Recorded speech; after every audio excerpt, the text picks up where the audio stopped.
Hi everyone! Welcome back to another one of our World's Chat. Today we have a very, very special guest. Some of you might know him as the two-time champion of the best dressed person in Netrunner Worlds, but apparently that wasn't enough for him, so he went on to become the best Scot this year. But turns out he's still too cool for that, so now he's fully upgraded himself and is now known as the best Brit 2017. It's none other than Seamus. Hi Seamus! Hey Ben, how you doing? Yep, doing good. Hopefully you are you still in World's Euphoria, coming in top Brit? Must be a pretty good accomplishment. Yeah, it had me walking on air for about 5-6 days after he got back, and now I've been back at work for 2 weeks, so feeling a bit more normal now. Work. Oh. Yeah. Okay, yeah. So I hope you've come prepared for today's chat, and by prepared I mean that you are slightly inebriated, I hope. No, actually, I'm sitting sipping a cup of tea. I've been very civilized. Had a hearty breakfast in preparation. Yep. Oh, that's terrible. Sorry to let you down, Ben. Yeah, you always produce the best content when you are half sober. Okay, well, I tell you what, Ben. If you feel like it's not going well, you just give me like a little signal, and I'll crack into the emergency whiskey. Sounds like a plan. I'll take you on that offer. All right. So, as per usual, we are going to start off by introducing yourself, because apparently some people in this world have no idea who you are. The only Brits they know are people with names Chris, Dave, and Alex. So, tell us who you are, where you're from, and what your previous accomplishments are. Well, my name is Seamus, and I'm from Edinburgh in Scotland. Probably my greatest previous achievement was winning Best Dancer at my Primary 7 school dance at the age of about 12, which I was pretty proud of, and have never really pursued. So I guess now that I've probably peaked at Netrunner, I should look into dancing again. 10 out of 10 answer. Awesome. And for those of you viewers who don't really know Seamus, he's pretty narcissistic. So expect a lot of pride coming this way. But yeah, you're still very lovable, Seamus. Yes, and very interestingly, you're at yet another one of the content creators crew. Tell us more about the content you create, because I think that's something some people might not know that much. Yep. Yeah, we sometimes do a poor job of publicizing it when we're given the opportunity. So my friend Rob and I do a Netrunner podcast called Theophilus Bagpiper, and we speak to frequently other Scottish Netrunners about various topics. And we will have some Worlds coverage coming soon. So if you've not listened before and are interested in Worlds, then you can listen to that. Yes, do check it out. I know there are a plethora of podcasts out there, perhaps too much for your bellies, but Theophilus Bagpiper, I should say, is a really good one. If you can withstand the Scottish puns that are scattered all throughout. Are you still keeping up with the tradition of naming your every single episode with something Scottish related? Yes, we have a big Google Doc that the Edinburgh community sort of contributed a bunch of puns to, and if you think that the puns that we've used up until now in our episode naming were bad, we are reaching the end of the even passable ones, so they're going to get way worse from here on in. Cringe. All right. Well, unfortunately for those of you who don't like puns that much, and Scottish references, there's going to be more coming up in this episode. But fantastic. Before we get to that, first, let's talk about your journey to Worlds. This should be an interesting one. So, prior to Worlds, actually, when did you start preparing for Worlds? Was it before Core 2, or did you only... I'm struggling to remember exactly. Yeah. So I wasn't going to go to Worlds this year. It's quite an expensive trip, and I had done it last year. And as much as I wanted to go back, budgets weren't quite as plentiful as I'd hoped. So I sort of mentally committed to not going, and that was made easier by the fact that the meta wasn't in the best place. And also there were obviously the difficulties with FFG making the tickets and information available in good time. Yeah, that was so I'd written it off and thought, Yep. Sorry, go ahead. Yeah. So yeah, I'd sort of written it off mentally, and then Johnny, my Edinburgh rival and sometime testing partner, announced that he was definitely going, and I realized that I'd be consumed with jealousy if he went and I didn't. So that was honestly a large part of why I ended up going. Let's admit it, the real reason was because you didn't want him to be top scored. That was very important to me. Well, you accomplished that, spoiler alert. But anyway, so you signed up for this terribly expensive but very important trip, and it turns out that Core 2 and Rotation were announced shortly after, and it took the world by storm. Particularly, you are very well known for being the resident Wayland player, like always trying to play Wayland decks. And I feel like my try-hardness has like sort of overshadowed that a bit recently, but I did take Wayland to Nats against many people's better judgment, so I'm still doing my part occasionally. Seamus, I'm trying to gloss over the fact that you brought CTM last year and moons to Euros. Can we keep that on the lowdown? You're supposed to be the Wayland player. Yeah. Okay, but speaking of Wayland, so Wayland arguably came out okay, I wouldn't say on top. Jinteki came out on top, but Wayland wasn't far behind in terms of Core 2 and Rotation. How do you feel about that, and did that factor into your Worlds prep? So I think there's a couple of things there. So Wayland had a number of good cards. I mean, particularly Atlas saved, which is fantastic because there was just absolutely no clear direction for them without the changes to Core 2.0.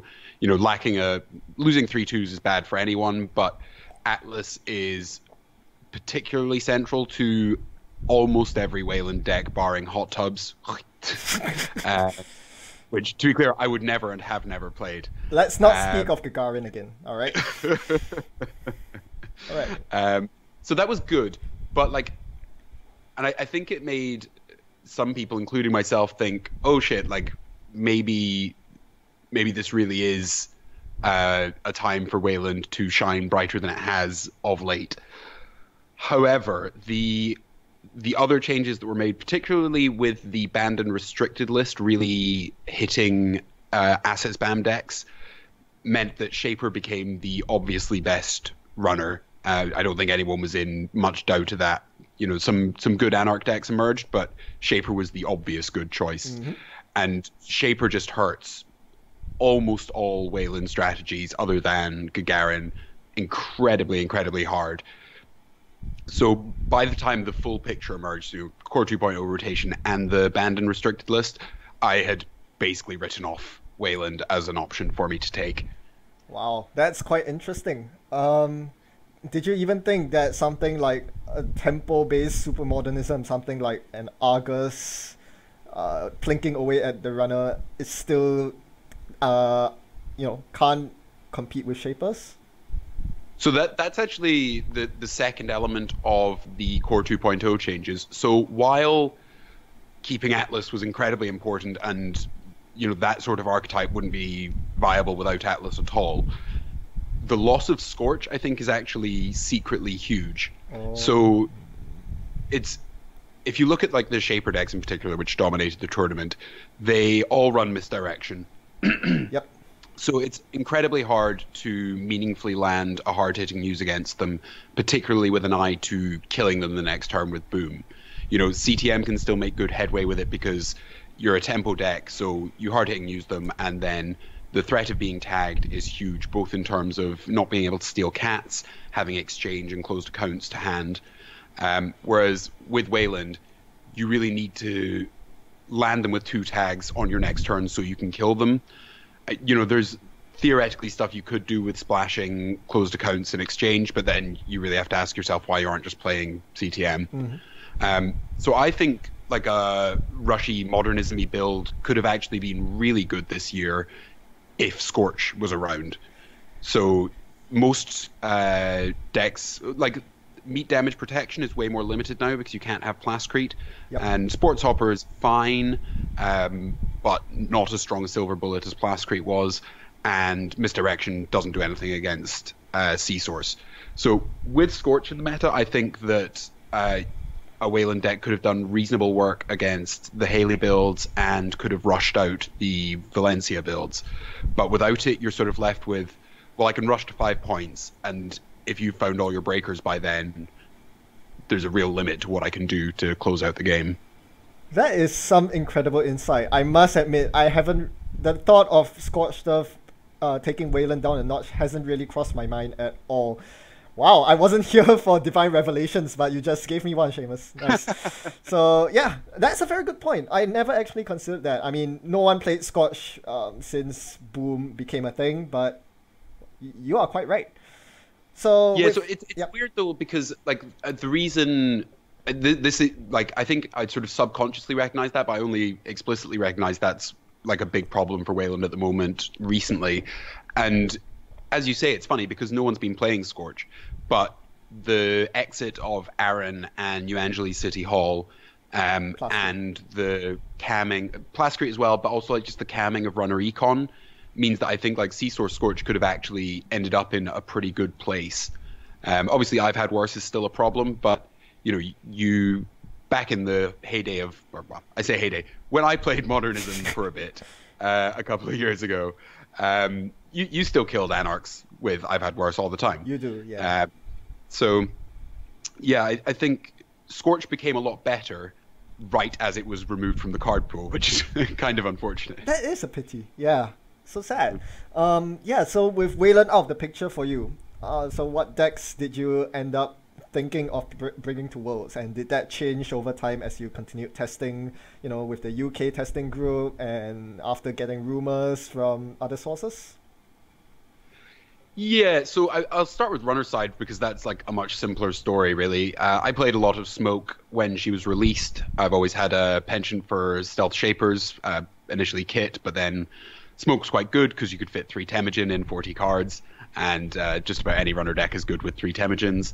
So I played a fair bit of Smoke through Store Champs, and she was good.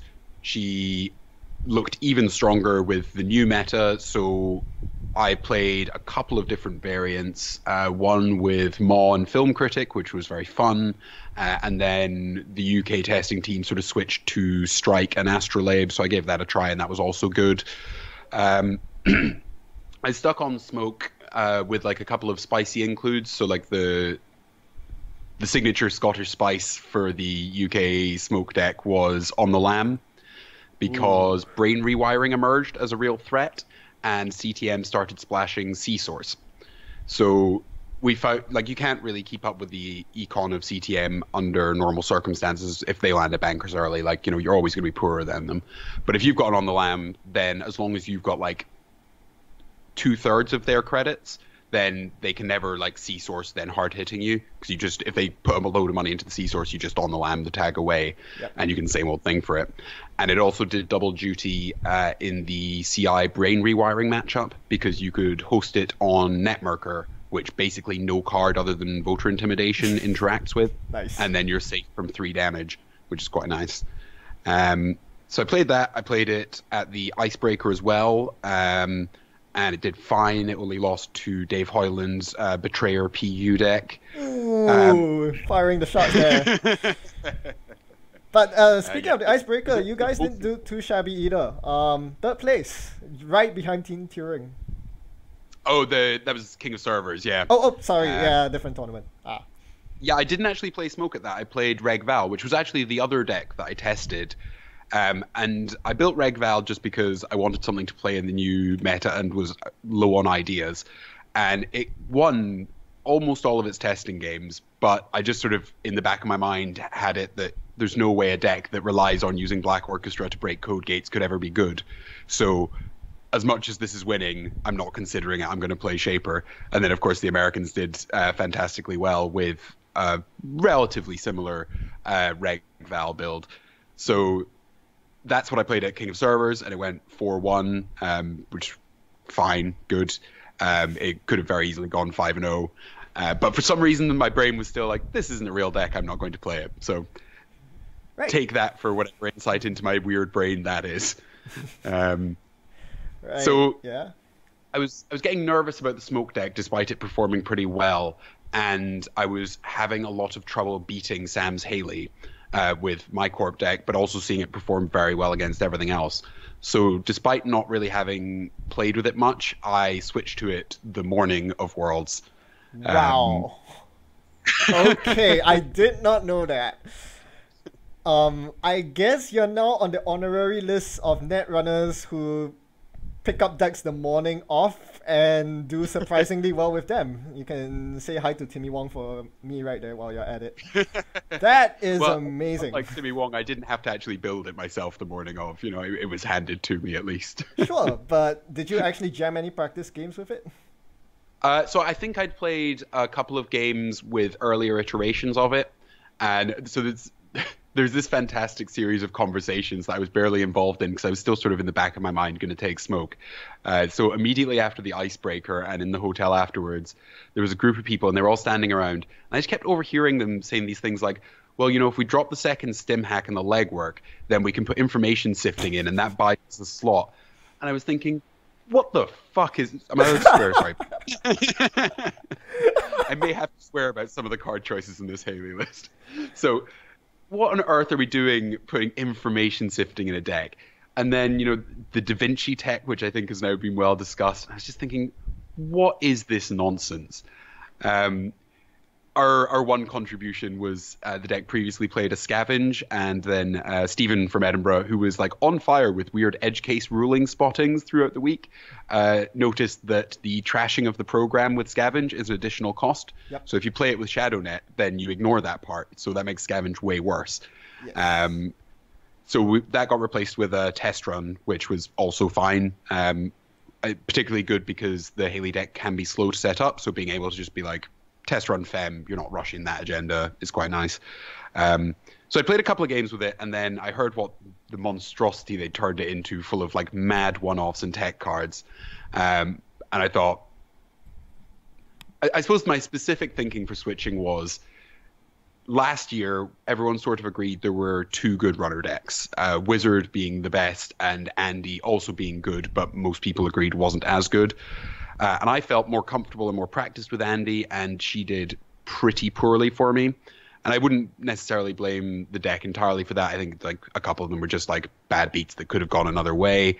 But it was my second Worlds, and I wanted to do better than I had last year. And I thought, I'll kick myself if I take the generally recognized second best runner and it performs poorly again. So I thought, to hell with it. I will switch to the best runner and hopefully have an easy first couple of rounds so that I can get some practice with it, which didn't turn out to be the case. But even with less practice, I think it was the right call. Huh. Well, that's the try hard in you speaking, but hey, it really is. Try hard got there. Yeah, we'll talk about the exact components of the Haley deck in a bit. So that's the runner side. Corp side, how did that work out? So Corp side was a bit more of a sensible journey. I'd written off Wayland. I built a sync deck quite early on, again, sort of similar to the Val list, just for something to play. And it was okay until all Shapers started putting Misdirection in. And I'd enjoyed Ag Infusion through regionals up until Paracipher came back. So was quite keen to try something along those lines, but without Caprice, like a fair Ag Infusion deck, without a really good draw, can just get locked out at 5 points. You know, you can have your Nisei, you can have Batties, but like the runner will just run your remote 4 times because everyone's running an AI solution as well for CI. Yep. So just Excalibur and Bounce isn't enough. So I was aware that Dave and Mark were testing a new version of Hydra, so I got that list, and that went through a lot of like quite sweeping changes early on. We did a lot of work on the Ice Suite, experimenting with a lot of different things, be it news hounds, or at one point Dave was advocating splashing Loki, which I quickly decided was not into his version either. But yeah, so we upped the count of Tithoniums because Tithonium is the best ice in Netrunner if you're trashing programs with Batty or charging an IT department. I was going to ask, whose idea was that? Did it come from Scotland or Was it generally So agreed on? Mark had one. I believe they had one Chthonium in their pre-rotation list because it was like anti-parasite tech when Parasifer was about, and also was just like a really nasty surprise to hit if you're not expecting it. Yeah. But I think I was the first person to put 3 in. Good on you. Um, Yeah, I have to agree. The Batty Plutonium combo is one of the most disgusting ever, and I absolutely love it. And I think it led to a lot of blowouts on stream as well, which was a pretty huge bonus.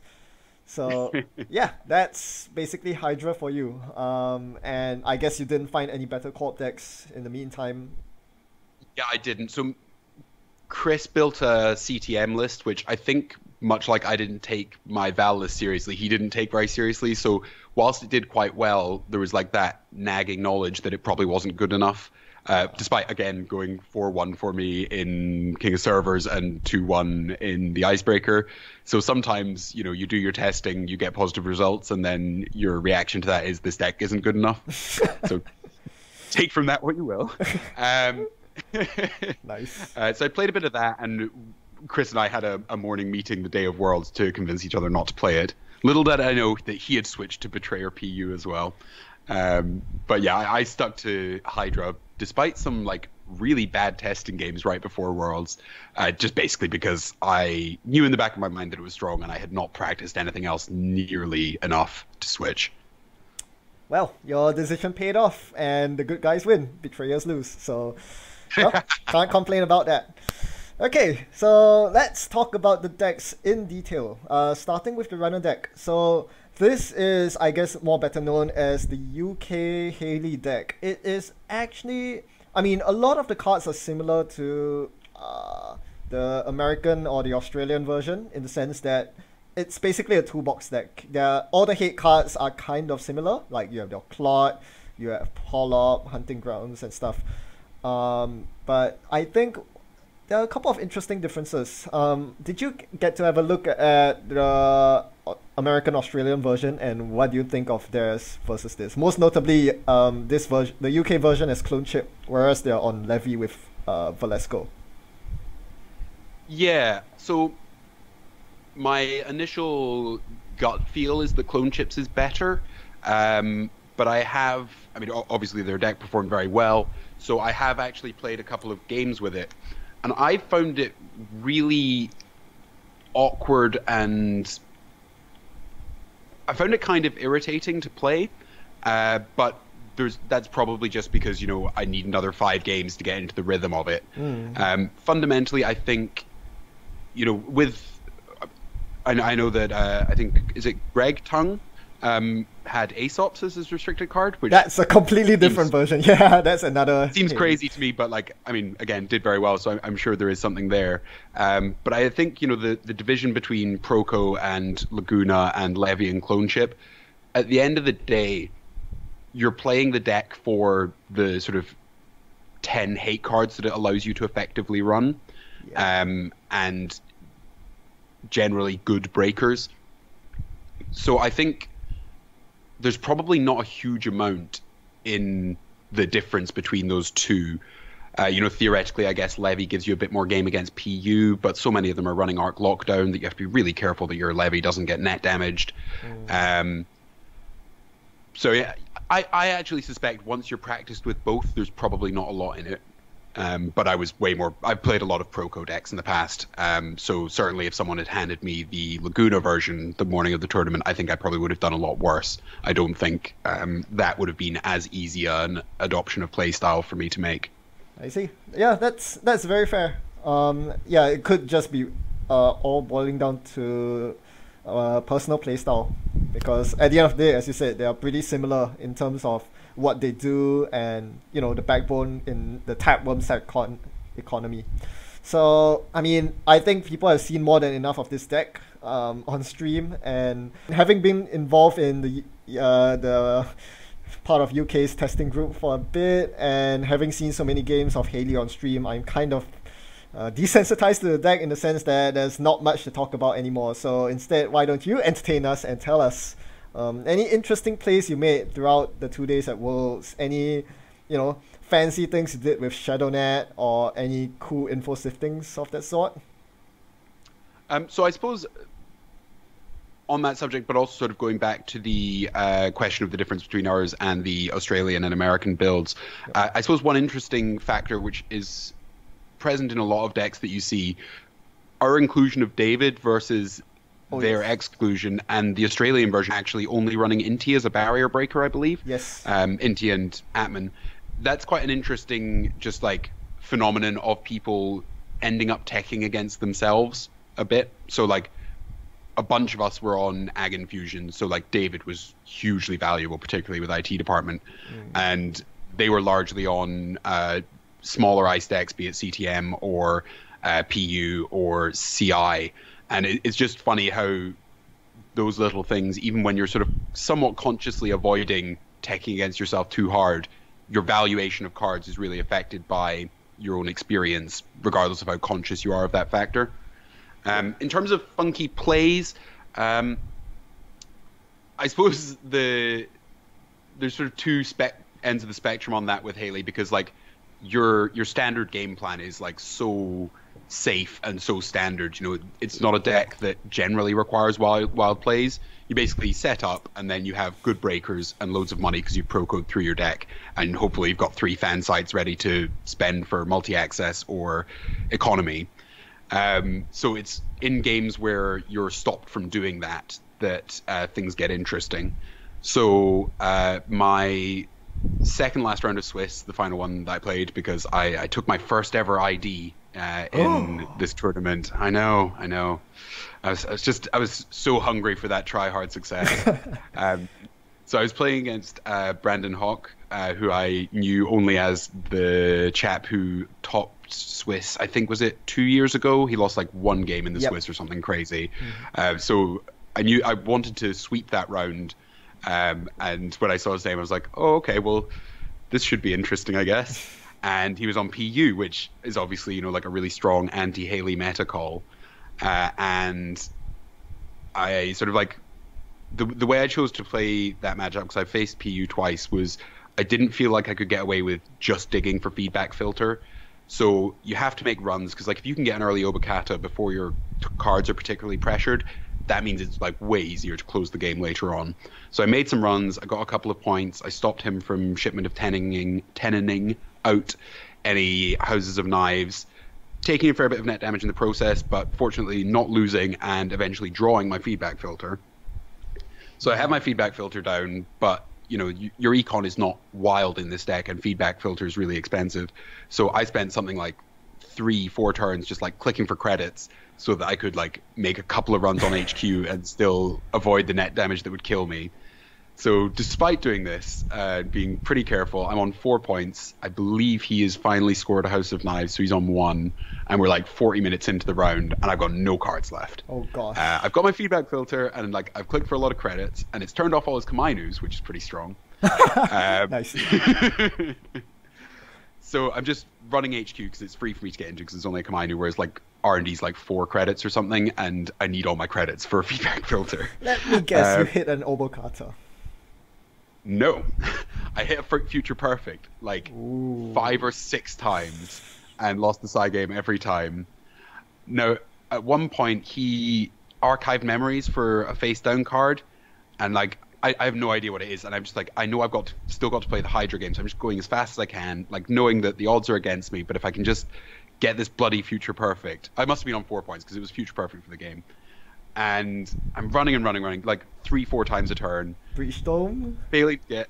So I finally run, miss the Future Perfect, hit House of Knives, go up to 5. Okay. I'm like, okay, well, that doesn't actually do anything for me. Like, I need that bloody Future Perfect. Run again, Philotic Entanglement, win the game. And I'm just like, oh, fantastic. Like, and it sort of felt like maybe I'd been getting unlucky those sort of like previous 3-4 turns where I'd been running frantically, thinking, you know, there was a Future Perfect and other agendas in there. Turns out the face down card he'd archived memories for was a Breach Dome. Yeah, I thought so. Yeah. Wow. So, like, that was pretty wild. And apparently, like, there was a bunch of UK people standing behind him, and they saw him do this, and like, so they knew it was in his hand. And I was like, run! And they were just like sweating through their clothes. So that was like, you know, edge of your seat, skin of your pants, whatever the expression is. play. The sort of other end of the spectrum where like the deck's basically functioning, but you're just like behind, so having to make like really careful plays. Was on stream against Abram at his CTM, where he just like opened with double bankers.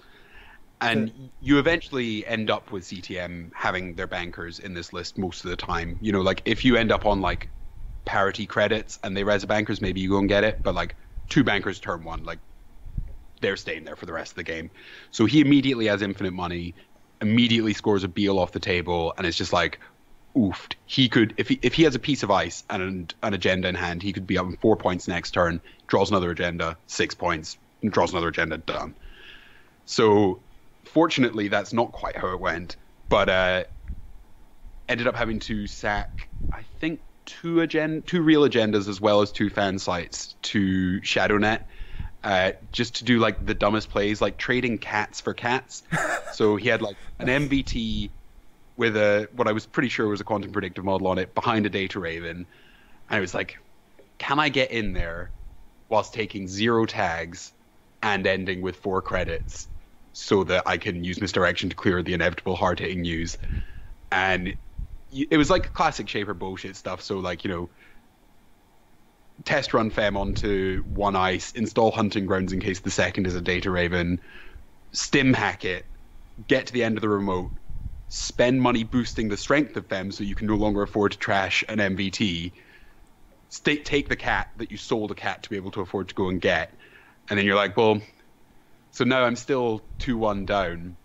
But that is an agenda out of his deck that he can't score. Yeah. And like the very late game favors me because eventually I'll have so much money that there's nothing you'll be able to do.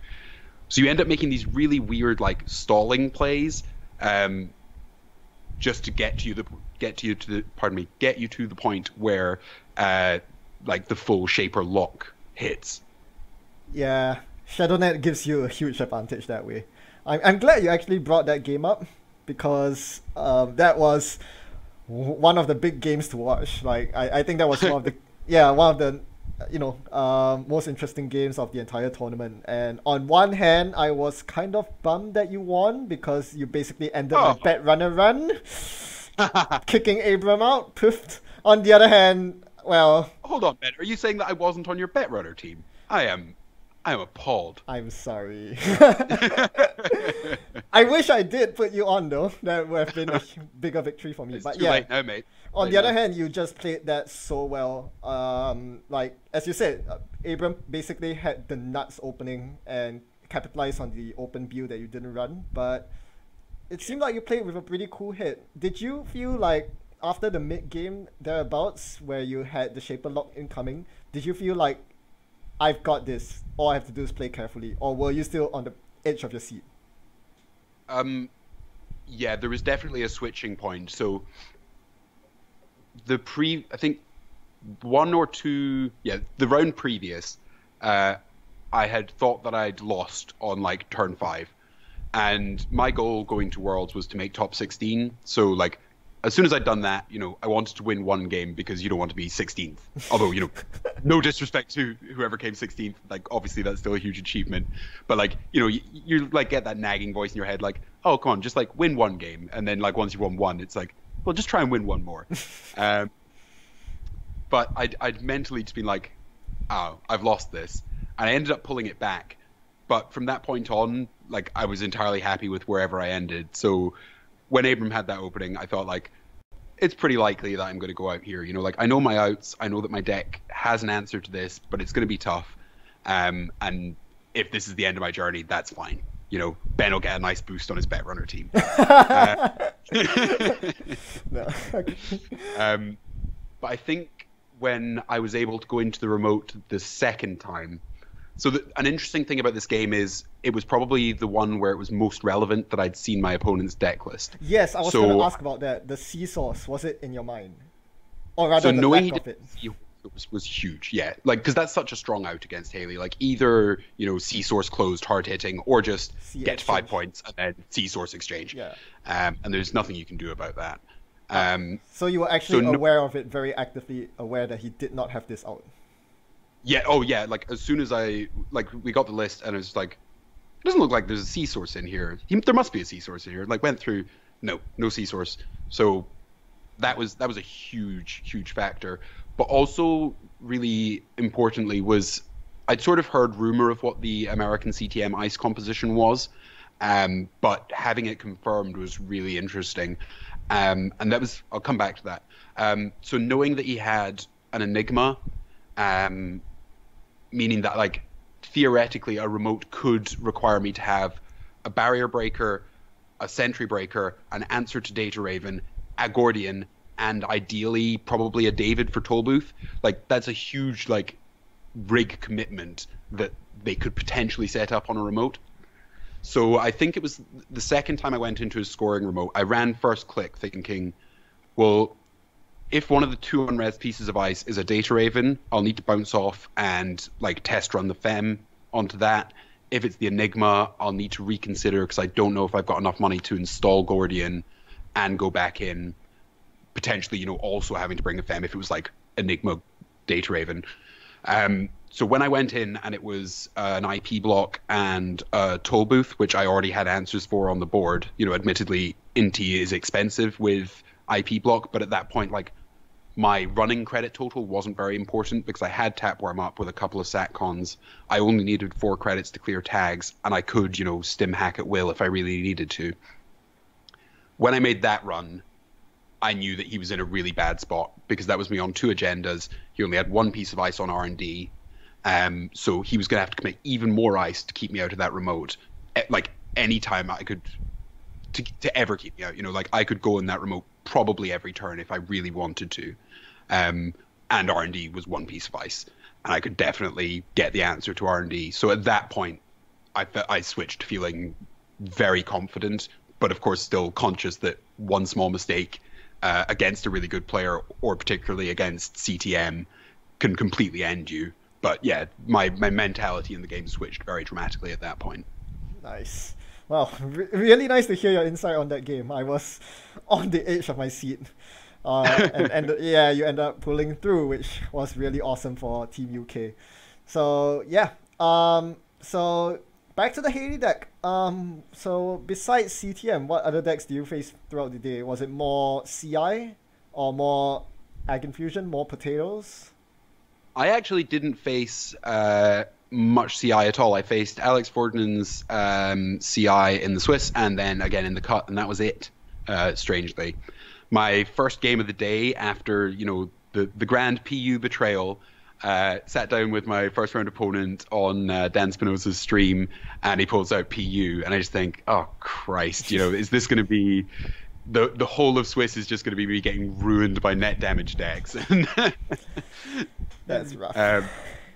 Yeah, fortunately, like I got a couple of lucky breaks, and I think the American PU deck is way less bad for Haley than the Oz UK one, because like they just mushing out stuff, and if you don't check it, like you end up getting double Ronin. If you do check it, 9 times out of 10 you take 6 net damage off a June Bug and then 1 off the top of your stack. Like, it's completely unsustainable. So you basically have to get an Obokata from HQ like turn 1 and then set up for an indexing win, and that's like your only real game plan there.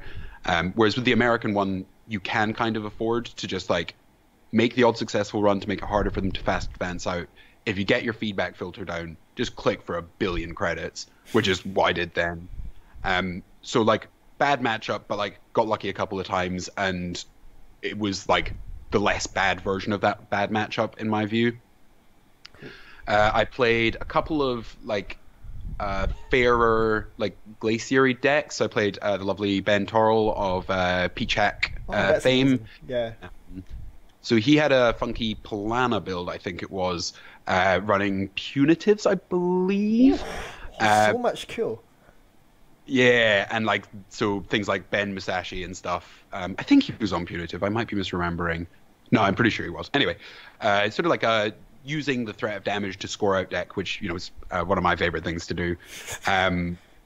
But with Haley, particularly with decks that are looking to make a lot of money, Tapworm becomes crazy value.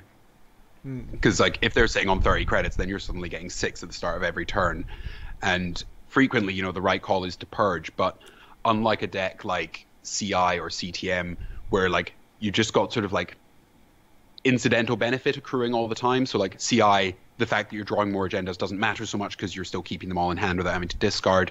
With CTM, you've got assets running, so sometimes you can afford to just like purge 4 turns in a row to get rid of tapworms. I mean, obviously other times that's not sustainable, but it's really not something you can do with like a reasonably fair deck a lot of the time. Yeah. So I just ended up with a load of money and got feedback filter down, which like turned off a bunch of his stuff.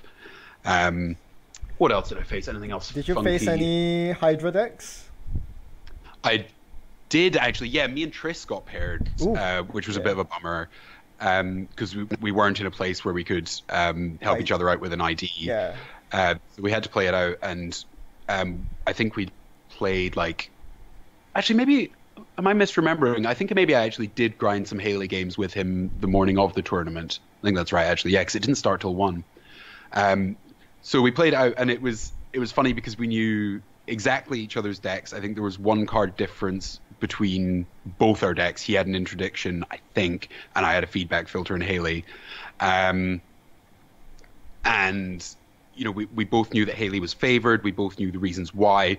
We both knew Hydra's outs against that, like even mid to late game favorability that Haley had, and both our games were like incredibly tight, incredibly like dumb. Like that's something really like cool about the weirdness of the Hydra Ice Suite is like you end up doing really dumb stuff. So like Excalibur bouncing away is like the obvious thing, and then you've got like Excalibur into Mother Goddess to tax different answers to AI stuff, and like the constitution of the remote gets really granular, and like the taxing on clicks becomes really, really important because it's like, well, you've got a Nisei token, you've got a bounce.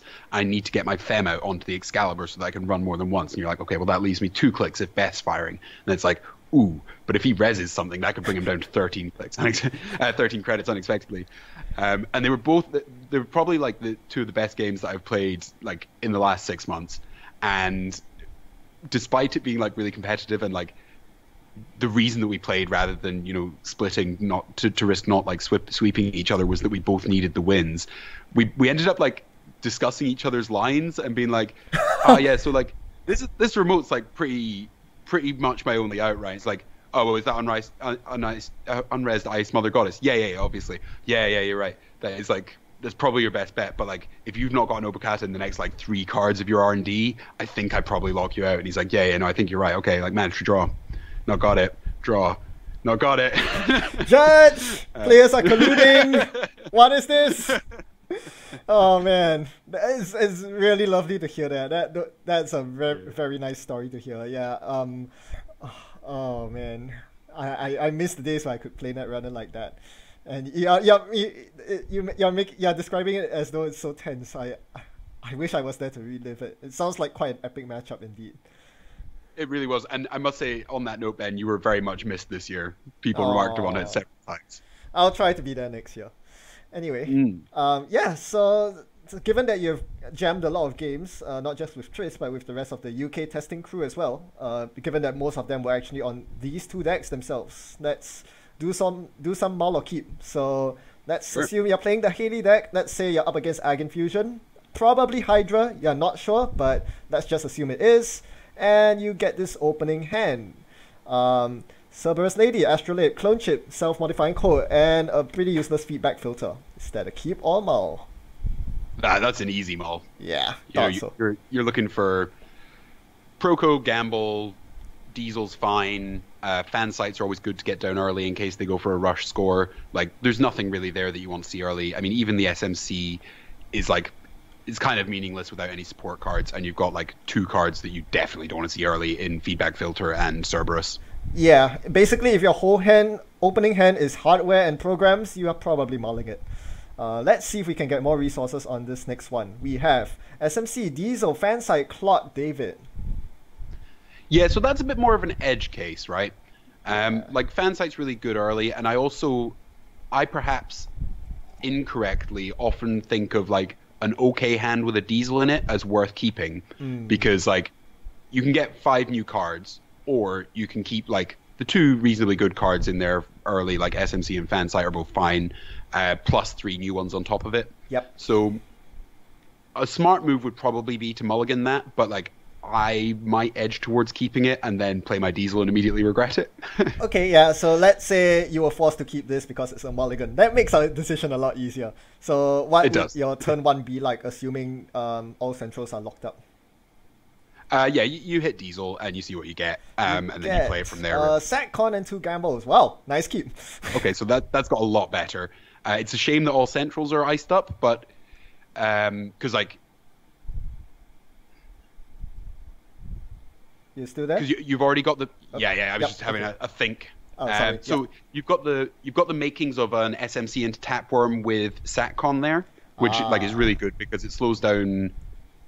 It slows down any Corp, but it's particularly bad for Ag Infusion because they're not going to have any like econ or draw filtering assets ticking while they purge. So and like the longer you can delay them is like the sooner you get into the position where Haley's really favored. That's interesting. Would you actually not dare to run centrals for Tapworm against Ag Infusion? So I mean, like if we're saying they've turn 1 just placed 3 ice, chances are they can't. Either they can't res most of that because a lot of the ice is expensive, or it's stuff like Vanillas, Enigmas, and Rotor Turrets, which they're not going to want to res. However, the deck does run 2 Cortex locks, and if I've triple iced as Ag Infusion, at least one of those is almost certainly a Cortex lock. To tempt the run and punish them for it.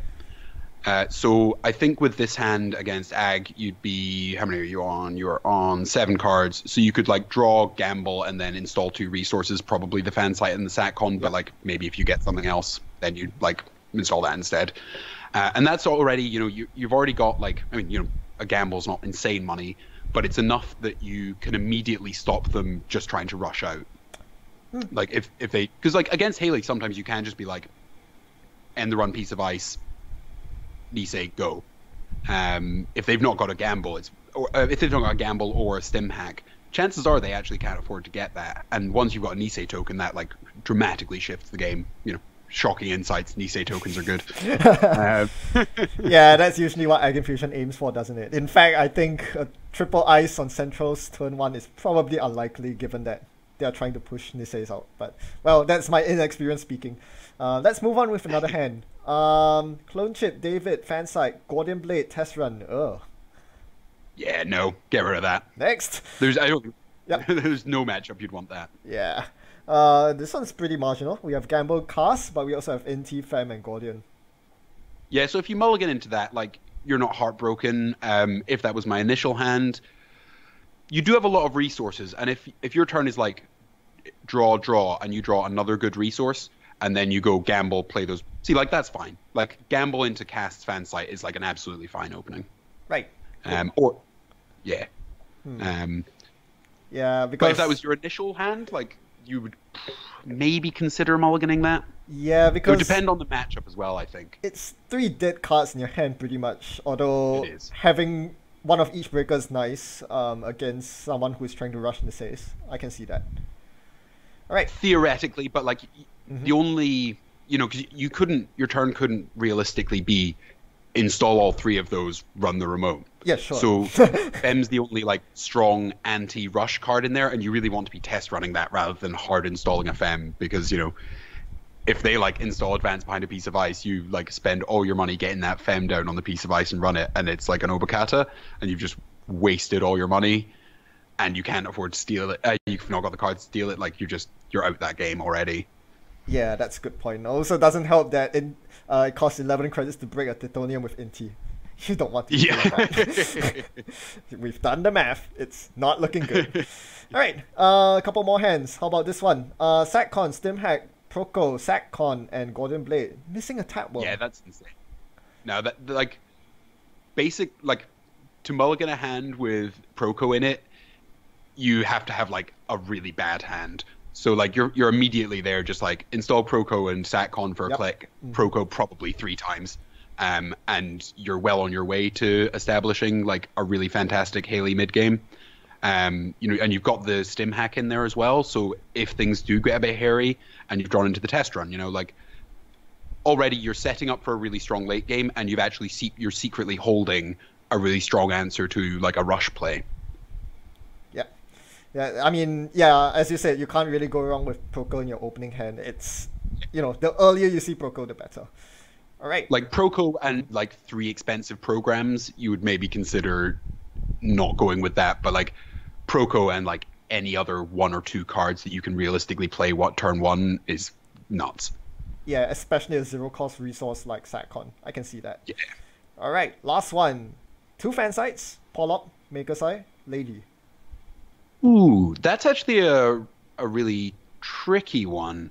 Because like 2 fan sites down early is fantastic. I would say if you are in a matchup where Polop is also likely to be valuable, so like Ag Infusion definitely, because they probably won't Ice HQ if they've not got a Nisei in hand, depending on what they've drawn. Or like a CI where you suspect like MCAs and reversed accounts, anything where like Polop can be useful. I think you would genuinely consider keeping that some of the time. Like, particularly when you could mulligan into worse. Yeah, that's pretty sensible. Also a free Polop if they decide not to Ice HQ. Maybe feeling a bit confident. Could always help down the road. All right. I mean, just fan sites early is so good as well, because like if you don't get all your fan sites down before your opponent is on game point, then there are 3 dead cards in your deck, which is like terrible. Particularly when you've already got like a bunch of hate cards, which can be dead. Adding 3 to that is real bad. Cool. All right. Well, thanks for the insight. That's pretty good. I guess one last question that people might have is, why does your list not run Artist Colony, given that you're already running fan sites? Just ShadowNet for fan site triggers? So the deck originally did have fan site, but it's stuffed to the gills with mad tech. And it's really, really hard to figure out what you cut. It's already on 2 diesels, which is somewhat dubious. And 46 cards even. Yeah, right. So Artist Colony is good, but I found in the few testing games I played with it, and other people who played it a lot more agreed, you're almost always saving your fan sites for ShadowNet, just because it's so strong, and it saves you so many slots on having like multiple indexings, same old things for makers indexing or information sifting. And your anti-rush game is like strong-ish enough anyway, with test run, 3 SMCs, couple of diesels. Card like 47 or 48 might be the Artist Colony, but you definitely don't want 47 or 48 cards. Yeah, that's really pushing it. All right, so that's Haley for you. Now we move on to the more interesting deck. It's Hydra, or as some people call it, the multi-headed Loch Ness monster. What did you butchered? It was a succinct and nice name, and you had to butcher it. You monster. Well, I knew that it would upset Dave Hoyland, so I had to do it. You're even more of a monster than him, but good for you. So basically, for those of you who are not in the loop, this is basically Dave Hoyland's baby for this year. Having wrecked face with it. Which tournament did he bring it to, actually? I can't recall. Was it the Preston Regionals? Yes, his regional winning stint. Yes, of course. Yeah. So, yep, that's Dave Hoyland's baby being mutilated to bits. Well, I say mutilated, it still came in 6, so good on you, Seamus. So, tell us a bit about this deck, and just what does it do, and why is it the worst monstrosity ever? Oh, see, I strongly disagree with that characterization. I would argue that this is possibly the fairest Corp deck in the top 16. Like, you're scoring behind ice, you're telegraphing your agendas by advancing them in remotes. Like, that's fundamental Netrunner right there. That's what the designers want us to be doing. Seamus, the viewers can see the deck list here. It has an IT department, it has an MC austerity policy. Fair? So, I didn't say fair, I said fairest. So, you have your basic strategy of scoring behind ice, which is quite strongly supported both by just like the really good ice that Jinteki can run, particularly DNA Tracker, which is insanely taxing, and the beautiful Tithonium's in there to punish people who think that barriers aren't scary. Oh, yes. Supported by Nisei, the ID ability, cheeky little Excalibur play in there, and Marcus Batty. So you've got like a reasonably strong, just like fair pseudo glacier, somewhat rig shootery game plan. Unfortunately, if you try and do that without the bullshit section of the list, which is the assets, you will find yourself losing to strong runner fundamentals more than you would like, because fair Netrunner is very hard and quite runner favored, particularly at the moment. Well, also particularly through most of the game's history.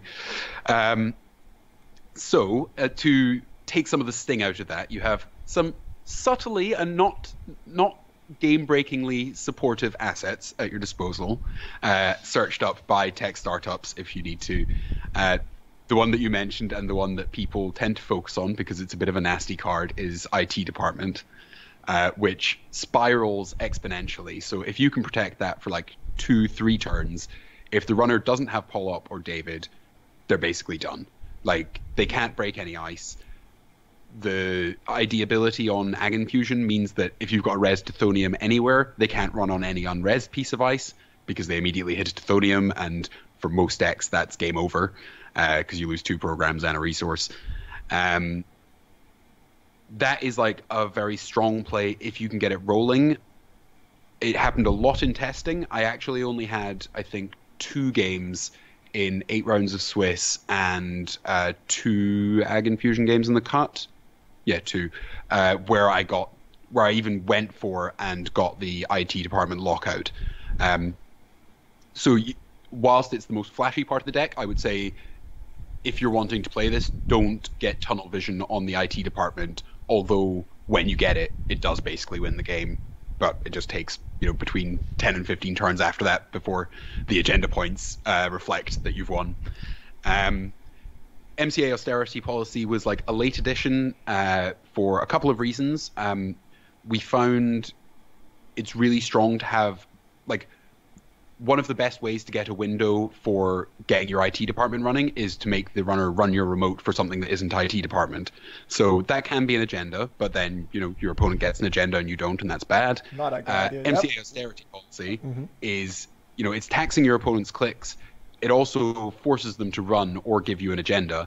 And if they break themselves, spend their David tokens, spend a bunch of money on, whatever other piece of ice it is, trash the MCA austerity policy, that then gives you a huge window to either just install Advance and Issei or install and put 2 tokens on an IT department, and then you're halfway to the log. So a question from me, since I'm really not well acquainted with this competitive meta, is MCA austerity something you even consider putting out on the table against Shapers, or does Clot mean that that's out of the, not an option? No, it's actually really quite good against. So it's the reason that I won one of my games in the cut. So my opponent, Asker, who is fantastic and lovely, he got a pull-up down like turn 1 or 2, and I was like, okay, well, this is bad for me because you really need your tricks against Haley because they can break all your ice and they can get around Batty. So I installed and put a token on MCA, and he didn't trigger the pull-up. And he didn't trigger the pull-up all the way up to me scoring a Nisei out of hand with it because he was on the non-clone chip version, so he didn't have access to Clot. Ooh. And the reason he did that was if he spent his pull-up, he was worried that I would just immediately install IT department and then lock him out. Nice. So having the twin threat is really, really strong. Against other Haley decks, say ones with clone chips, your clone chips can actually become taxed because you're quite frequently having to recur David, and clone chips are your best way of doing that. You somewhat frequently have to recur Lady because it takes 2 tokens for Lady to break a Tithonium, and frequently just to get into a remote, get to the bottom of a remote once, you're having to break a Tithonium twice because of the the ID ability on Ag Infusion. So clone chips can become taxed. You're also just taxed in terms of like available answers. So, if you SMC for a Clot, you've no longer got that SMC, and I might have like 3 pieces of ice on the remote. Or, even just the fact that you've gone and spent 4 credits on the Clot, and now you still need to get into the remote, and that could be, Tithonium into DNA tracker, bounce away, and now you've got to go through all that again. I found it was still valuable against decks with Clot, and against decks without Clot, obviously it's insane. Nice. Well, MCA is a strong card all around. Not too surprising to hear that. You also have the one-off Melange. I guess it speaks for itself, being a money card. You could always use more money. I guess the big question mark is that one influence on Blacklist. What's it for, and how did it play out for you? I mean, did it come into play throughout the tournament? So it caused my opponents to play around it, and I was one turn away from locking Alex Fordnan out with Blacklist, but he sadly got an agenda from R&D before I was able to tech startup for it. It was less relevant in the tournament than it had been in testing for me, purely because of the matchups I saw, and also some of my Swiss games were a bit weird because Haley games sometimes go long, so I was forced to rush with Ag Infusion, which fortunately the deck can do, but it meant that like some of the plays that were really viable and strong in testing games weren't the right plays in those games. But Blacklist is there because an Anarch deck, particularly one that splashes Opus and just sits and hammers Opus, can kind of remote lock you, and none of your program trashing, none of your batties do anything because, you trash their breaker and it just comes right back from the bin. Yeah, conspiracy breakers. Nice. Yeah. So Blacklist is like hugely strong. Just say, nope, sorry, program trashes do matter, or, if someone just gets careless and doesn't think you're running it, if they inject 2 paper clips, click 1, you're just like, well, I've got a vanilla and a Blacklist in hand. Is that game? I think that's game. Sweet, yeah, that's awesome. Yeah, nice. Yeah. And I think you brought up an important point, which I failed to address earlier. This is kind of a polarized deck. I think you agree in the sense that it can do the slow mode and the fast mode extremely well. The slow mode obviously bolstered by lockouts with Blacklist or IT department, but the fast mode is surprisingly good as well because most of your eyes are in the runs and you have quite a lot of economy to just, push agendas through. I guess you agree with that? Yeah, absolutely. And that's something that I really like in decks. Like, I like to be able to both react to what my opponent's doing and what my opponent's running, but also have, even if my opponent knows my list, have like a variety of cards in the deck such that they don't necessarily know exactly what game plan I'm going to be following from click 1. And I know that there are some other people who strongly disagree with that sort of philosophy and say, look, if your deck is trying to do a thing, then every card in the deck should be the best card for doing that. And that means, as few one-offs as possible, focused entirely on one thing. And obviously, there are a huge number of decks that do that very well. But I'm the sort of player that sees a value in there being multiple avenues to take and ways to throw your opponent off. And cards in your deck that, if you do draw them, will get you out of a spot that otherwise would have been really difficult. An obvious example in this list is the single Navi Mumbai City Grid, which turns off anything with a paid ability that isn't an icebreaker. Crucially, but not exclusively, David being affected by that. And SatCon, there was some really interesting plays you made with that as well. Yeah. I usually agree with the sentiment that you express, but the thing is, your assets are all essentially 3-offs thanks to the 2 tech startups, so it really isn't high variance at all. It's basically like your Haley deck. It's a toolbox deck that has the assets that are needed for the various matchups, which is pretty cool. One last thing. So I think go ahead. All right, just a little point on that, and it ties into something that I can say about a bunch of other people's decks in the top 16. Sort of variance and somewhat oddness comes from ice, I think. So, you've got big taxing ice in forms of Chiashi and DNA Tracker, and to a lesser degree Tithonium, because it's pretty reasonable to break with Paperclip.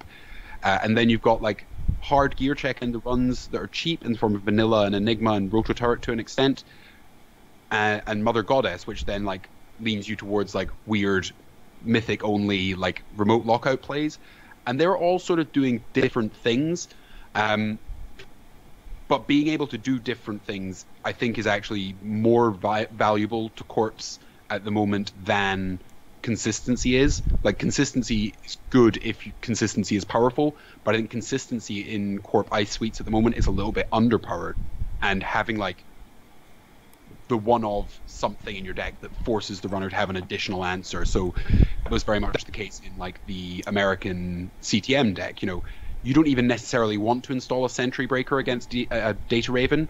Frequently you'll just pay the trace if you've got money, because breaking a Strength 4 Sentry sucks. But they've got an Architect in there, so you do need a Sentry Breaker.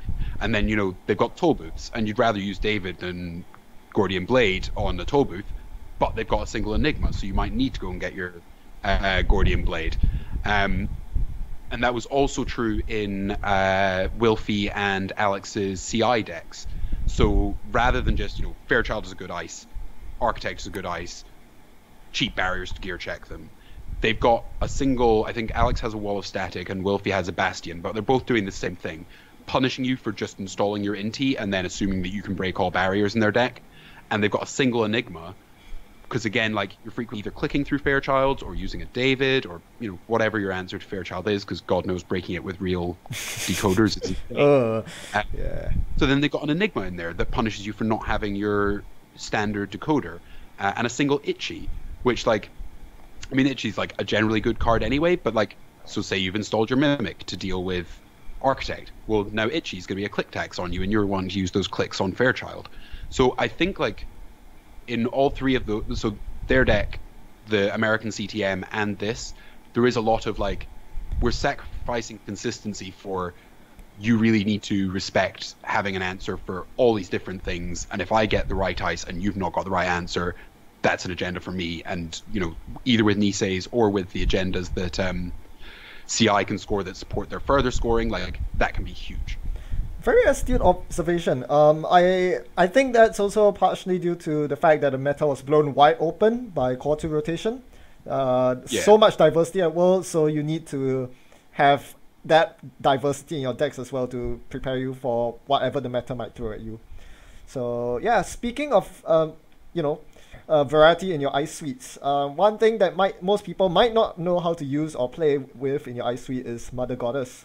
I guess it was partially inspired by all those mythic ice suites from CI, but I guess they serve the same purpose. But how do you usually play with Mother Goddess if you, say, see one early on? What's the plan with it?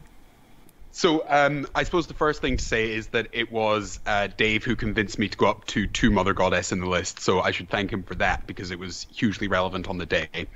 The reason that Mother Goddess is relevant is that if you have no other ice rezzed, then only AI breakers can break it, and it ends the run, obviously. So that is like an insanely strong rush plan.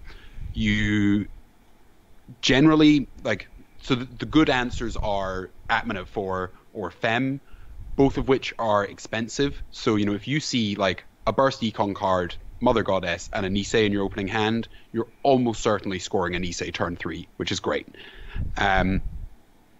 It's also really good against a lot of decks where their only AI breakers are either Amakua, which is powerful when set up, but like takes 4 runs just to be able to break a Mother Goddess. And you will note that generally a runner can only make 3 runs before running on your remote in a single turn.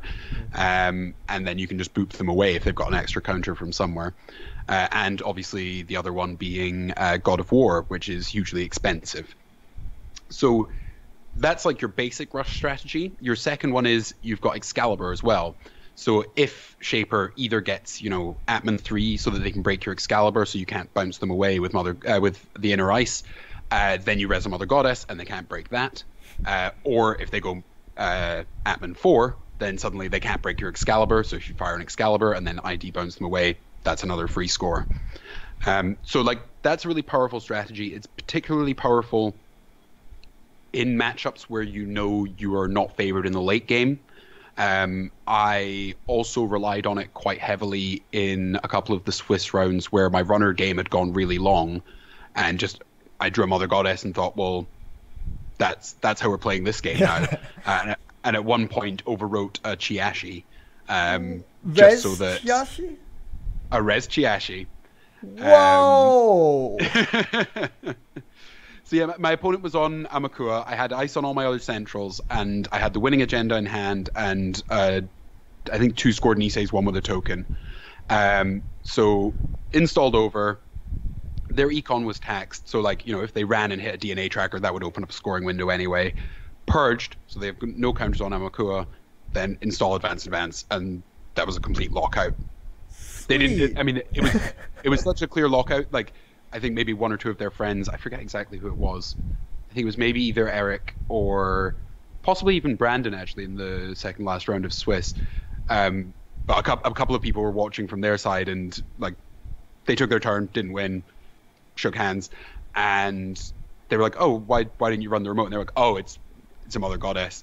And I don't think they even made me res it, which like was smart because it would have been a waste of a click for them.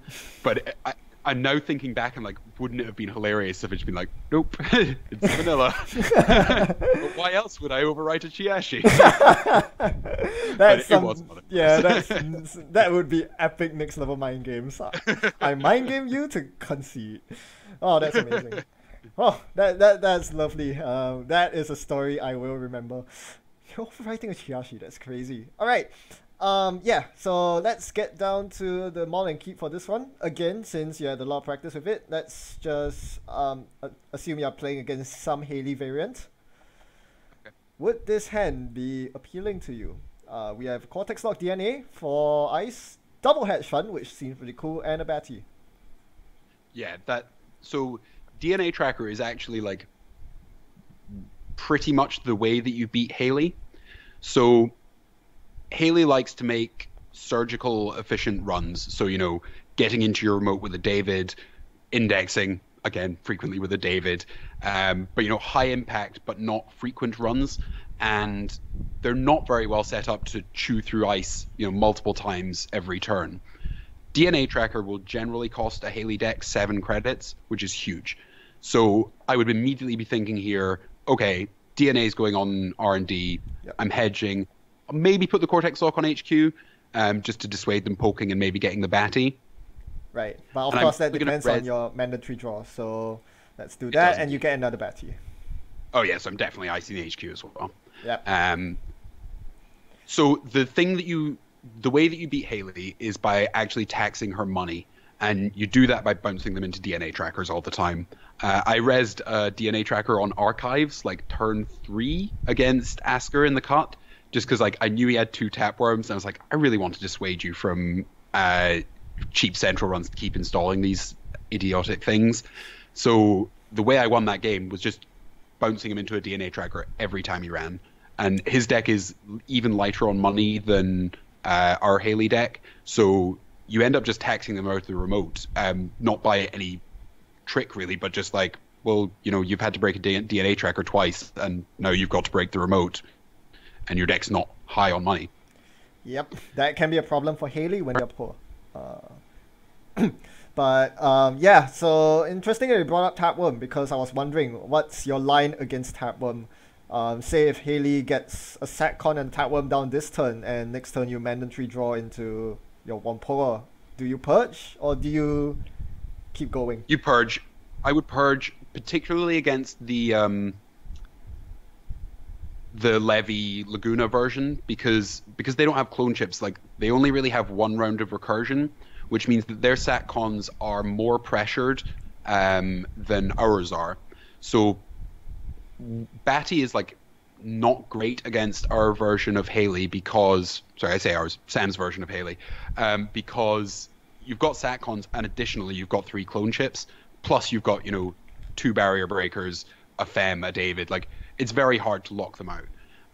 Whereas with the Levy version, like, if Levy's the last card in their deck and you land a Batty trash on their barrier breaker, well, now they can't break barriers for like however many turns it takes for them to draw through their deck, which is huge. So purging through Satcons is actually quite good, because it either gets rid of the Tapworm or it burns the Satcon, which you wanted gone anyway. Nice. All right. So that's this hand. Let's try another hand. How about this one? There's a gift. IT Department Fast Track Tithonium for your remote maybe, and a Future Perfect. So this hand is a little bit annoying, because you might think like, okay, well, we can Celeb Gift and then Ice HQ. But the problem is, like, any smart runners, click 1 should be run HQ. Make you spend 9 credits to res thing. So what you could do with this hand is like take your mandatory, ice HQ so they don't know what the ice is, and then look to play the Sled Gift next turn, because then that's a pretty good hand. So as long as you're, I suppose you could take a couple of different lines, because you really want that Tithonium for your remote. So if that was any other piece of ice, you keep this. But you're going to get torn here between wanting to protect HQ against curious runners, because like if they hit the Future Perfect, like they might just run your hand 4 times, and then like you're giving up 3 points because you can't bid on that. Because then you end. Or you ice HQ and then you open yourself up to indexing. So depending on who I was facing, I think if I was facing Haley, I would probably mulligan that. All right, that makes a lot of sense. And yeah, thanks for taking us through the discussion of what you would do if you actually were forced to keep this hand. Because looking at I think most people would just play the gift and blindly ice HQ with Tithonium, and that's actually pretty bad. So I suppose there's actually 2 things there, right? Like if the Tithonium was any other piece of ice, or if the gift was like pretty much any other econ card, like that's great hand. Well, I mean, it's like it's a good hand. Yep. But the combination of the ice type and the econ card is where the real problem is. Yeah. So this is one of the subtle, how should I call it? Wonkier interactions with this deck, where this combination of 2 cards in your opening hand is not that good. All right. Yeah, and you can actually see a demonstration of that on the streams as well. When I played Alex Hilson and he was on Hydra and I was on our Haley, he celeb gifted, and I think he either showed me tech startup or IT department and Tithonium, and then the next turn he made a remote and installed what either was or would soon be an IT department, and I was just like, well, run. It's really bad. I mean, like I had stuff installed, but I ended up giving up Proco and Beth to make him res that, putting him on like 2 credits. So whilst he could get his IT department rolling, because insanely it doesn't cost money to put tokens on IT department, he couldn't do anything else proactive, which meant that I was able to draw into my Polop, run HQ, get bounced into the Tithonium, lose my Beth, run again, get in, install Polop, and then like all that investment that he'd put into that remote, like he had like 3 upgrades in there, the IT department, res Tithonium, and it was like, that is basically nothing to me now. Yeah, I remember that once you got the Polop down, it was like, well, all those clicks down the drain. Yeah. That's sweet. All right, here's another hand for you. Cortex Lock, Rotor Turret, Fast Track, IPO, Batty. Ooh. If that were a hedge fund, that would be way nicer, wouldn't it? Oh, yeah, if that was a hedge fund, you'd be good to go, right? Yeah, so what could you do? You could do, like, Hedge, Roto, Cortex Lock on R&D. Yeah, but would you keep this? I mean, you do have the Fast Track for the Nisei. That's always a bonus. You do. I think like, you could get away with not icing HQ, depending on what you mandatorily draw, of course. Yeah, let's say we keep this, and let's see what the mandatory is. It is an Obokata. Great. Yeah, that's kind of fine. Like, if they take an Obokata, that's a huge tempo hit for them. I'm probably, like, a bit too blasé about losing Obokatas.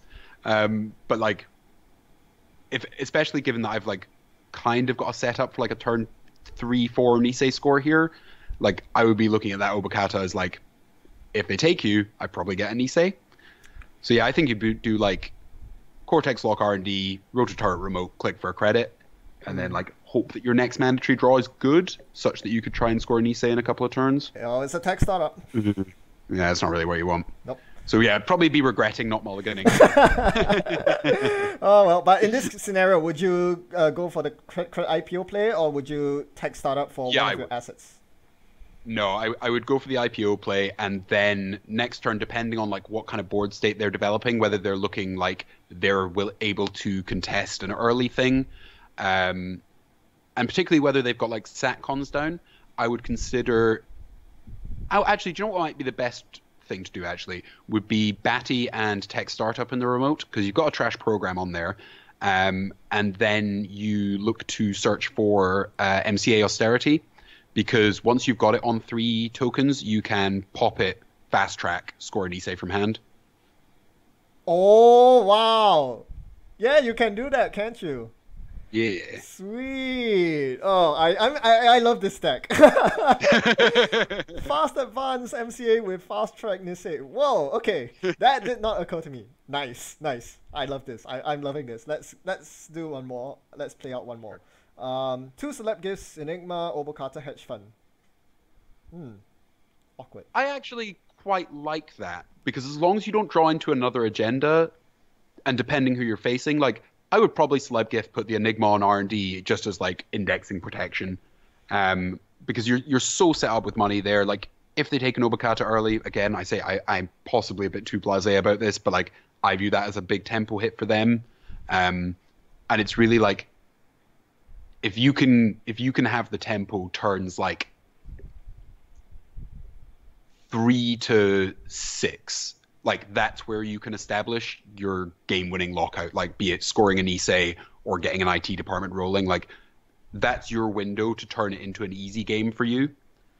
It's not where the game's decided, but like those are the turns where you have an opportunity to like really shift the balance in your favor. So like a turn 1-2 Obokata for them makes their turns like 3 to 6 way worse. So that's kind of my thinking on that. Now, correct me if I'm wrong, but let's assume we are going against Haley, who has very good late game against even Egg Infusion. So I guess almost always your game plan is rushing out an early Nisei. Given that your opening hand doesn't have the good remote rush ice, nor does it have a Nisei, what value do you see in this opening hand? So as well as having good rush ice, you also need money. So the fact that this has so much econ is going to allow you to do stuff with whatever your deck gives you next. I see. Now, obviously, your deck could screw you, but like you could mulligan into, 2 Obokatas, a vanilla, no econ. Oh, look at that. Yeah, look at that. That I guess, well, that helps. So your turn 1's probably the same, right? GIF and Enigma Yeah. R&D. Yeah. Absolutely. And the good thing about, well, I mean, they might just run Enigma to make you res it, but like that's fine. So Future Perfect sucks a bit, but like, just keep a straight face. Haley doesn't want to poke in your HQ for single accesses. Nope. They want to be, setting up their board and making sure you don't score at a remote. Yeah, but assuming they're setting up, how do you proceed from here? I would be looking to probably draw, see what I get, and then hedge install Mother Goddess on the remote. Yep, that seems pretty good.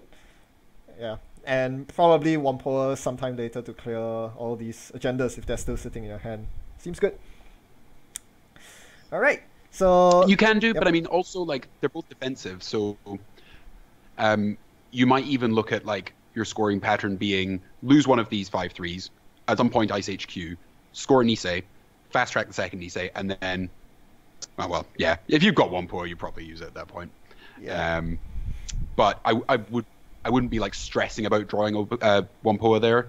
I should probably also preface, I am a terrible one for just holding the win in my hand and wincing every time the runner runs R&D. So yeah, like if you would like to beat me, run my HQ a lot is good advice. You all heard it. Your top strats in before Seamus starts defending HQ and mulliganing his hands with agendas. But yeah, I think one thing that people tend to not do enough this game, especially against good players, is to just go for single accesses. That's how Dave Hoyland wins games. You can do it too. Yeah. Just run HQ. All right. So thanks for bringing us through that tour, Seamus. Very, very insightful. I feel like I've learned a lot about Egg Infusion just by talking to you about that.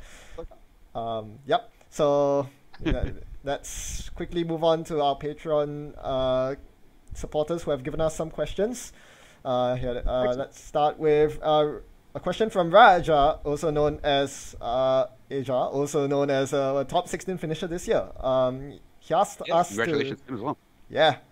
He asked us to talk to us about Egg Infusion, but we've done more than enough of that, so we'll just skip that. But still, thanks, Raja, for the question. Vadim asks, how many Plutonium plus Navi Grid blowouts do you have over the course of the 2 days? If you still recall. Believe 0, actually. Ooh. So the deck is good for 2 reasons. One, because if you don't know what it's doing at all, it'll just completely ruin you. You know, like you do standard runner fundamentals, get your sentry breaker down, get your decoder down, and if they've not got 12 credits to run a Reza Chiashi, like you feel safe. And in testing, you would sometimes just have someone run a Tithonium like turn 3, lose all the breakers, and be like, "Yep, that's game." I did get some surprise Navi hits, but not with Tithonium. I made someone eat a DNA tracker, which was nice. But basically, all of my opponents seemed to know exactly what was in my deck. Fortunately, it's not a deck that relies on surprise, so I was still able to win most of my games. But yeah, no really satisfying total nonsense blowouts for the most part. Oh, actually, I might have had a Navi Tithonium hit in round 1. I don't quite recall. Well, I think I did. Well, still, if you're looking to play this deck, Vadim, I'm sure you can get a couple of Tithonium Navi grid hits against players who are not expecting it. So don't count yourself out for that. Right. So I think if that's your dream, what you want to do is you want to build another good Ag Infusion deck, win something with that, and then go back to playing this. Yes, the classic ruse, switcheroo, switch and bait ruse. All right, Jim asks 3 questions. Firstly, did you test Argus? The answer is yes, and we've already covered that. Second question is, how were your eggs at Worlds? I have no idea what he's referring to. Do you have any idea, Seamus? Yeah, we talk about eggs a lot on our podcast. Well, so I'm going to disappoint Jim and our 4 other fans by telling them I had no eggs at Worlds. I was staying at the Key Inn rather than the Radisson, which was a very economical decision on my part, but it did somewhat limit my breakfast options. The breakfast area in the Key Inn doesn't offer many cooked servings, other than, of course, the somewhat famous waffle maker for making friendship waffles. So I had no eggs for breakfast. I didn't have the opportunity to have eggs for any other meals while I was out there either. But if it does help anyone, I have had eggs today. So. No, that's nice to hear. And also, sorry to disappoint you, but clearly I did not listen to your podcast. Well, I will try to listen to the one where you talk about your World's adventure, though. That should be interesting. Sure. Last one, we have Lines Through the Abram game on SMC. I think we've also covered that. Same old things. Also asked 3 questions. Firstly, what's your most memorable moment of Worlds? Have we covered it yet? Or is there something really memorable that we haven't touched on? So I mentioned it on the Source podcast, but it's probably good enough to repeat. So when I finally lost to Peter in the cut, and that was me knocked out, our mutual friend Tagore sat down in front of me and gave a heartfelt and stirring rendition of O Flower of Scotland in a celebration and acknowledgement of my achievement, which was a beautiful, beautiful moment. I'll see if I can provide you with the picture of him singing it to me, because I look very pleased. Oh yeah, I saw it. I saw it on Slack. That is most wonderful. Tagore always creates the most amazing moments. Nice. He does. Features in your World's Journey last year as well, with the GIFs friendship, and there's another one, right? Yes. He like leaps in over the barrier of the FFG stream area and gives you a massive hug. If you haven't checked out I'm not sure if it's going to be my previous or my upcoming video. There's going to be one coming up featuring exactly that. So very interesting that you brought it up right now. But okay. Yes, Tagore's awesome. Too long. Yeah. For those of you. Yeah. Okay. Next question. Your match against Abram in the cut was another Abram question. Okay. Blah blah blah blah blah blah blah. Do you have any general advice for playing against sort of decks such as CTM, which are asset-based and can be pretty tough to deal with for newer players? That is a difficult question, and like just Netrunner broadly is such a complicated game that it's really hard to give broad like advice that's really easy to apply for newer players. Generally, there are very few non-obvious tips, like if you're going to draw a card, do it first. Money is important.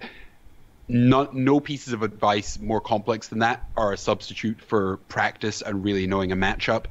I would say CTM is a deck both playing with and playing against that really rewards skill and experience, but particularly experience playing with and against CTM.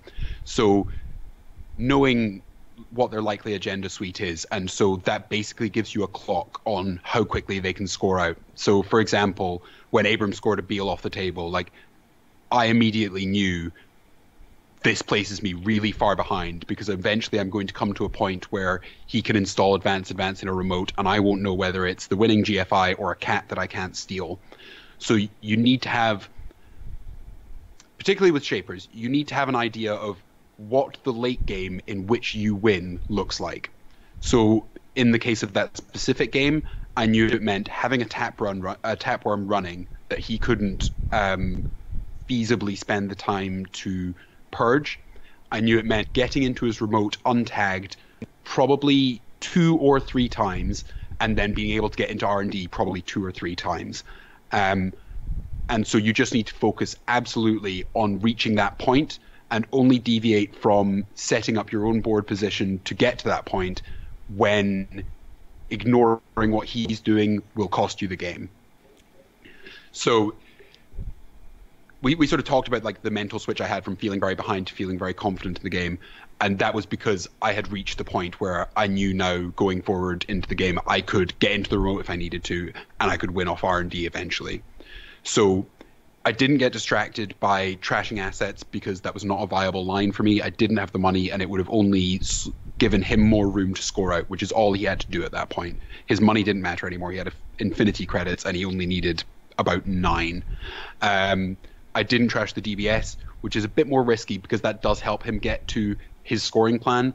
But if I trash the DBS, and that means I can't get into the remote the next turn, and he's already sitting on an agenda in hand, that's way worse than letting the DBS run when I've already got access to all of his important servers. With other decks, so there's 2 ways to beat CTM, right? One is stopping them having a board state, and then winning on centrals because they've got no money, because you killed all their econ assets. Or it's that Shaper lock. So with, say, a Reg Val deck, you're looking to slow them down with trashing assets, with hacktivists, or slums or employee strike, stuff that answers their ID ability and allows you to get their stuff off the board, until you're at a point where you've let your econ cards run, you've drawn into your breakers, and you're ready to just completely lock down their board state. And the tricky part of those games is the first couple of turns, and making sure you get their econ assets off the table, making sure if you do hit a Mumbat Virtual Tour, it doesn't line you up for hard-hitting news. So I don't know, how useful those words are if you are a new player and you've played like CTM twice. But I guess if you're struggling against CTM and it's a friend of yours or a meta mate who is ruining you with it, sit down and speak to them, because there will be games that you play against them where you feel like you couldn't do anything, and they'll be like, well, actually, the turn you decided not to trash that bankers, I was like, oh, thank goodness, because that was the tick of bankers that meant that I could afford to protect my centrals or to afford to push for a score. Like, it can feel really oppressive, but there are numerous ways in which it's really vulnerable to a number of different strategies, be it like the Shaper late game lockout or the trashing key assets until you can afford to trash everything strategy that Anarchs and, before criminals were terrible, criminals would adopt. Yeah, I sincerely apologize for bursting into laughter there. When you said speak to your friend, I thought you meant tell them not to play asset spam in the nicest, most polite way possible. But seriously, yeah, nothing is substitute for deep knowledge of the card pool and experience. And I think you summed that up nicely. If you can't,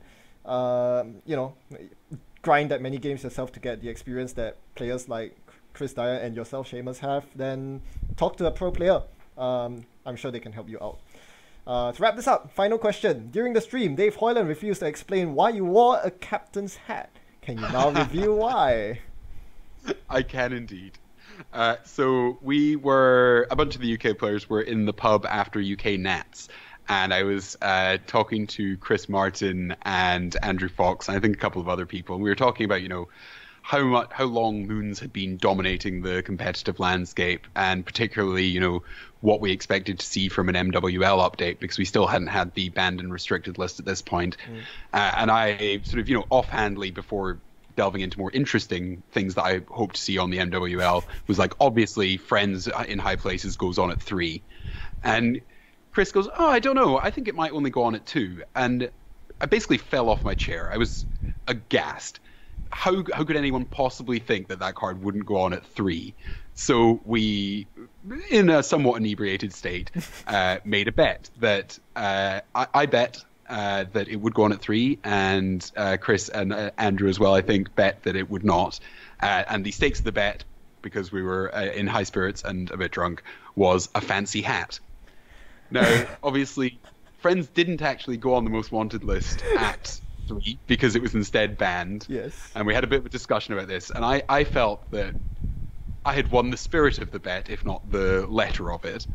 But we sort of, you know, didn't really take it that seriously anyway, and I assumed we'd sort of just, you know, called it quits and no one was going to get a fancy hat. So we arrive off our connecting flight from Edinburgh into Amsterdam, where a bunch of the other UK people were flying from, and Chris comes up to me and produces this hat out of his bag. Oh. So I wear it onto the plane and then decide that I look like a bit of a fool, so I take it off. And through the week at Worlds, he sort of occasionally mentions, like, oh, come on, you know, I brought you this hat and you're not wearing it proudly around the FFG Centre. So when I was still, you know, not all that confident of making top 16, I said, well, I'll tell you what, if I make top 16, I will wear the hat. Seamus! And I did. So I did. Oh, Seamus. I mean, I begin to question your priorities at this point. Are you saying top 16 is more important than your beautiful, beautiful hair? Well, I did take it off on a couple of occasions so people could still get a look at the hair. But that is fair. All right. So yeah, that basically wraps up this little discussion. I'm not sure if you can call it little anymore. We went way over time. Well, I guess I should have expected that since I'm talking to the talkative Seamus. But anyway. Well, Ben, the thing is, we miss you so much now that you've left the UK. It was just great to have a chance to speak to you again. Oh, okay. I'll stop dishing out the insults. Anyway, thanks very much for your precious time, Seamus. And once again, thanks very much for having me, Ben. Yeah, and big congrats for being top Scot, top Brit, and everything else in the world. I wonder what's there for you next left to claim. I have no idea, but we can only wait and find out. Before we close off, any shout-outs you want to give? Yeah, absolutely. Obviously, to the whole UK team, Worlds would probably still be great without like the big teams that we've had going out this year and last, but it's such a huge part of it. It was great to have Scottish people along, Evan, Stephen, and Johnny this year, and yeah, you know, all the usual faces. You're all fantastic. I love you. Thank you to everyone who supported me on day 2, both in the last couple of rounds of Swiss and in the cut. I was quite tense and quite stressed, and you all did a lovely job of coaching me through the moments of doubt and getting me to where I finished up. Also to the American faces from last year that I caught up with again, and new American faces that I met, particularly Dan, Code Marvelous. We obviously have spoken a lot online. This is the first year we've met, so that was lovely. And his date for the week, Thomas, was a fantastic gent and is going to come over for Scottish regionals. So I'm looking forward to seeing him then. Nice. Oh, and Alexis, who had 2 fantastic games within the Icebreaker and very kindly gave me the beautiful alt-art IDs that she made for the week. They're fantastic. And Kat, who I got beautiful Amakoa alt-arts off. Basically everyone I played, you were all brilliant. Everyone I've forgotten, I'll remember you fondly soon. Yeah, everyone who made Worlds great, which was everyone who was there. Nice. That's really wonderful and heartwarming to hear. Yeah. Any call-outs you'd like to give to any people named Johnny? Yeah, Johnny, do better. Chris, Dave, and Mark, you betrayed us all for nothing, you fools. Boo! I'll join in the chant with you for once. Boo! Well, I mean, they gave us potatoes, so I'm not that, That is true. Chris gave me his potato to have in the top 16. Nice. So as well as wearing a stupid hat, I was also carrying around a potato. So for the psychological advantage that gave me over my opponents, thank you, Chris. Right, awesome. All right, I'll try to find a picture of you with the captain's hand potato. Hopefully that exists one. But anyway, before we take up any more time, thanks again, and we'll see you next time. Till then, happy net running. It's goodbye from Seamus. Goodbye. And goodbye from me. Goodbye. All right.